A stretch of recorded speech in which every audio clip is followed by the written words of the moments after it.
Hi, പുതിയ വീഡിയോയിലേക്ക് എല്ലാവർക്കും സ്വാഗതം. ഇന്ന് നമ്മളിവിടെ ഉണ്ടാക്കാൻ പോകുന്നത് കപ്പ കൊണ്ടുള്ള ഒരു വെറൈറ്റി ഐറ്റമാണേ. നിങ്ങൾക്കറിയായിരിക്കും, എന്നാലും ഞാനും ഒന്ന് കാണിച്ചു തരാമെന്ന് വിചാരിച്ചു. അപ്പോൾ നമുക്ക് ഇതിൻ്റെ ഉടുപ്പൊക്കെ ഒന്ന് ഊരിയെടുക്കാം കേട്ടോ. ഉടുപ്പ് ഊരി കഴിയുമ്പോൾ എന്ത് വെളുപ്പാണ്, അല്ലെങ്കിൽ ഇത് കണ്ടില്ലേ മണ്ണിൻ്റെ കളറായിരിക്കും. അങ്ങനെ ഓരോ പീസിൻ്റെ ഉടുപ്പൊക്കെ ഞാൻ ഊരി, ഇനി ഇവൻ്റെ നട്ടെല്ല് നമുക്കിങ്ങ് ഊരിയെടുക്കാം. അങ്ങനെ ഇവന് നട്ടെല്ലും വെച്ചുകൊണ്ടിരുന്നാൽ ശരിയാവില്ല, നമുക്ക് കുരുക്കി പോവും. അതുകൊണ്ട് ഞാൻ നട്ടെല്ല് ഊരിയെടുത്തു. ഇതേ തൊട്ടടുത്ത് പൊന്നു നിന്ന് പാത്രം കഴുകുന്നുണ്ട് കേട്ടോ. ഒരുപാട് പാത്രമൊന്നുമില്ല, കുറച്ചേ ഉള്ളൂ. അവളെന്നെ ഹെൽപ്പ് ചെയ്യാറുണ്ട് കേട്ടോ. അപ്പോൾ അത് പാത്രം കഴുകുന്നതിൻ്റെ ഇടയ്ക്ക് അവൾ പറയുന്നുണ്ട്, അമ്മ ഉടുപ്പ് ഊരി നട്ടെല്ല് ഊരി എന്ന് പറഞ്ഞിട്ടുണ്ടെങ്കിൽ ആൾക്കാർ അമ്മേനെ പെരുമാറും കേട്ടോ. നമുക്ക് കുളിപ്പിച്ച് കയറ്റാം കേട്ടോ. അങ്ങനെ ഞാൻ ഇത്രയും ദുഷ്ടത്തരം ഞാൻ ചെയ്തിട്ടും എനിക്ക് അവനെ വിടാനുള്ള മനസ്സില്ല. ഷവറിൻ്റെ അടിയിൽ തന്നെ കുളിപ്പിച്ചേക്കാം. കുളിപ്പിച്ച് സുന്ദരക്കുട്ടനായിട്ടുണ്ട്. ഇനിയാണ് ശരിക്കുള്ള ഉപദ്രവം. ഇങ്ങനെ നമുക്ക് ഗ്രേറ്റ് ചെയ്തെടുക്കാം കേട്ടോ. നല്ല പുട്ടിൻ്റെ പൊടി പോലെ നല്ല തരിയായിട്ട് കിട്ടും. ഏറ്റവും ചെറിയ ഇതിലിട്ട് വേണം ഗ്രേറ്റ് ചെയ്തെടുക്കാൻ. ഇതിപ്പോൾ സാധാരണ എല്ലാവരും ജിമ്മിൽ പോകുമ്പം നല്ല ടൈറ്റാവും ശരീരം. ഇവനെ ഞാൻ ജിമ്മിൽ കയറ്റി കഴിഞ്ഞപ്പോൾ ഇങ്ങനെയായിപ്പോയി. സാരമില്ല, ഇച്ചിരി ഉപ്പിട്ട് മൂടി പിടിപ്പിച്ചേക്കാം. ഉപ്പിട്ട് മൂടി പിടിപ്പിച്ചൊന്ന് തിരുമ്മി നമുക്ക് ഒരു 5 മിനിറ്റ് റെസ്റ്റ് ചെയ്യാൻ വയ്ക്കണം കേട്ടോ. റെസ്റ്റ് ചെയ്യാൻ വെച്ചു. ഞാനും റെസ്റ്റ് എടുക്കാൻ പോയി. തിരിച്ച് വന്നിട്ട് നമ്മുടെ അടുത്ത പണിയിലേക്ക് കയറുകയാണ്. ഞെക്കി പിഴിഞ്ഞ് ഇവൻ്റെ ജ്യൂസ് എടുത്ത് മാറ്റാം. അതിനു വേണ്ടിയാണ് കേട്ടോ.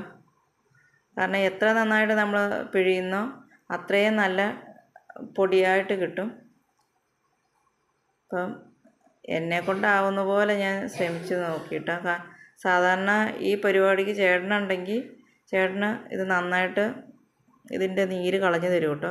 ഇന്നിപ്പോൾ ആൾ ജോലിക്ക് പോയി, അത് കാരണം ആളില്ല. ആരുമില്ലെങ്കിൽ നമ്മളങ്ങനെ വിട്ടു കൊടുക്കാൻ പാടില്ലല്ലോ. അങ്ങനെ ഞാൻ എന്നെക്കൊണ്ട് കഴിയുന്ന പോലെ അതൊന്ന് പിഴിഞ്ഞെടുത്തു.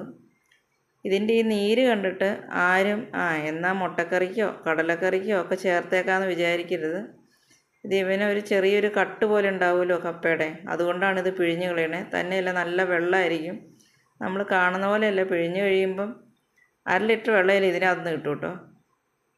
അതിൻ്റെ തേങ്ങാപ്പാൽ പിഴിഞ്ഞതുപോലെ പിഴിഞ്ഞുകൊണ്ടാന്ന് തോന്നുന്നു. അവന് ദേഷ്യം വന്നു, കുറച്ച് നിലത്തേക്കും വീണു. പിന്നെ എൻ്റെ പിഴിയൽ കൊണ്ടാണ് ഞാൻ 2 സ്പൂൺ അരിപ്പൊടി ഇട്ടത് കേട്ടോ.